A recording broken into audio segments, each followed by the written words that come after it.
नाज़रीन, पखो में बााثر जी ज़्यादतियुनि ख़िलाफ़ समाजी वर्कर नवाब तंيو जे वारثن احتجاجي مظاھرو करे इंसाफ जो मुतालबो कयो आहे।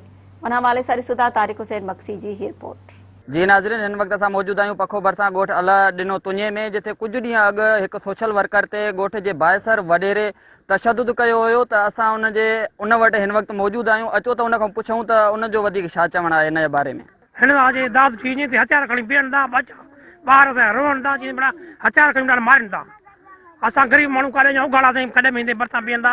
एॾो पाणी वॾो कान्हे, ज़ालिम वॾा हिननि खे ताज़ो थी वञे, हिननि खे ॿधो वञे।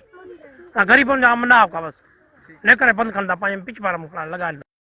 जीअं त हीअ सरकारी खॾ आहे, हीअ ग़रीबनि जी मुख़्तसिर कयल खॾ आहे, जंहिंते मां आवाज़ उथारणु चाहियो, जंहिंते मुंहिंजो आवाज़ दॿाइणु चाहियो वियो, जंहिं जो ही तज़लील कई वई ऐं तशदद कयो वियो। इंतिज़ामिया मुंहिंजो कुझु बि तहरुक न वरितो। 7 महीननि खां वठी हीअ ग़रीब रुलंदा था वतन, जंहिंजो मां निर्वाह करणु चाहियो, पर हिननि मुंहिंजे तशदद जो निशानो बणाईंदा रहिया, धमकियूं ॾींदा रहिया। भला आख़िर हे मूंखे जान जी ख़तरे एवज़ हे धक हयां विया, हे तज़लील कई वई, गारियूं ॾिनियूं वयूं।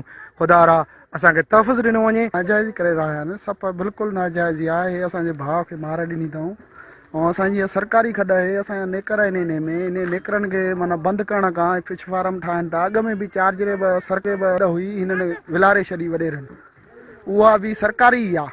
हिननि जेको कमु कयो आहे, हाणे बि हेॾे बि फिश फार्म जो ई प्रोग्राम आहे हिननि जो।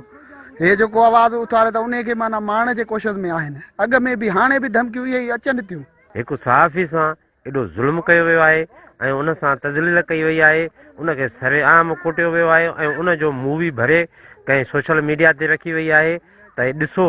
ऐं उन्हनि खे चैलेंज कयो थो वञे, हिकिड़े जर्नलिस्टनि खे, पूरे सिंध जन खे, जेके सिंध जा सहाफ़ी आहिनि, उन्हनि खे चैलेंज कयो थो वञे त जेको बि हक़ सच लाइ उथंदो, उन सां इहो ज़ुल्म थियो वेंदो। कैमरामैन असलम सोलंकी सां गॾु तारिक हुसैन मक्सी, मेरा टीवी।